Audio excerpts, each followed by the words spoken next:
you guys, so this week's topic is going to be activities to do with your children when it's cold outside.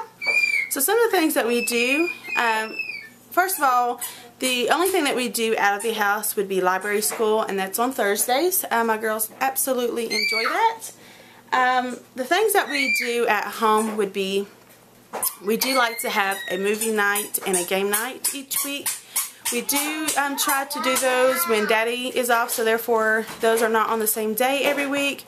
However, if it's just been one of those weeks where we just can't squeeze it in, then we definitely do it just me and the girls. But we do like to include Daddy. Another thing that we like to do is music freeze tag, and it's basically where you just turn on some music, you let the girls hop and bounce around and just act silly and goofy, and then you just pause the music whenever you feel like it. And that's a good way to let the girls get their energy out, and it's really fun, and there's usually a lot of laughing. Not only that, but we do like to do that as we're cleaning, just picking up toys. That does make it a little bit more interesting, especially when they got a handful of toys and they have to freeze. Another thing that we do, and it's probably the last idea that I have, would be crafts. We do a lot of kids projects and stuff. We normally do those on Sundays, and we call those Kid Craft of the Week. One more thing, board games, and that's basically our game night. But back to the crafts. Through the week, we do let them, you know, get down the markers and papers and stuff, because that's easy. That keeps them occupied so I can get my kitchen clean, whatever I need to get done. But we save the special crafts for Sundays, and then we come up with some idea of what to make, and I will show you some of those. So here is how I store my special crafts. And we just put them in glass jars, that way I think it looks neater. Not only that, but you can see what you have in them, and then you can also see when you're running out. And then this is just a spinning spice rack that we decided to reuse for this purpose, and it just holds googly eyes, jingle bells, glitter, anything that's small enough to fit in there. You see that? And then down here, of course, this ain't our special crafts, but this has just got our water paint, scissors, glue sticks, pencil sharpener, stuff like that.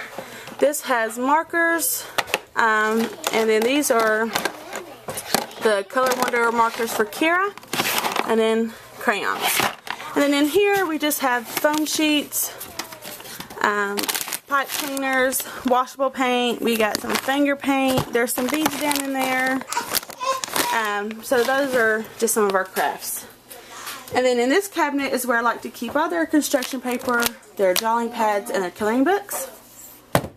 And then in this cabinet up there is all their Play-Doh. And then in here is basically just tablecloths and painting stuff like their cups. So that's our floor and table protectors. Now this is something that we did do. It is just a way to display our kids' art. We made it ourselves, and it only took about one evening, and it's very inexpensive to do. All you need is some twine and some clothespins and scrapbooking paper, whatever else you'd like to add.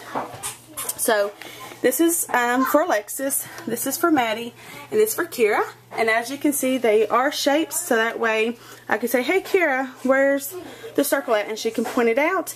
Now these do get switched around, so the kids are not like, oh, well, hers is first. You know how that goes if you have more than one child. So we do make it fair, and we do switch them out randomly. Now here is just a drawing that Alexis did. Here's Maddie's drawing, and then there's Kira's drawing.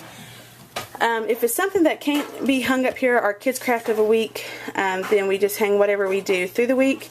Now we are working on birdhouses, so those of course cannot be hung up. And then here's an owl and a tree, a birdhouse, and another owl. And these are our special things, like when you do something really good and we want to display it. Like for example, here's Alexis's star reading. She is reading above average, and she's reading like she's been in the 4th grade for 5 months, and that is really something to be proud about, because she is only in the 3rd grade, so that is awesome. So that earns a spot up here. Not only that, but then these are just regular clothespins with scrapbooking paper glued on, and then those are my reminders. As you can see here, it's a birthday party, and I can go ahead and take that down because that birthday party is this evening. So that's basically my reminders. Like if I have a dentist appointment or a pediatrician appointment for whoever it is, it goes by their initial, so I know that it pertains to them. So this is how we display the art. And you could also put this in their room and let them display photos or just any kind of thing that they want to display. So there it is. And then these are really, really easy to make. All I did was, these are the foam sheets. And I just drew and cut them out and put scrapbooking paper on and glue some googly eyes. So that's something that you can do with your kids as well. So we do a lot of crafts. So I hope you enjoyed watching, and I hope that this gave you some ideas.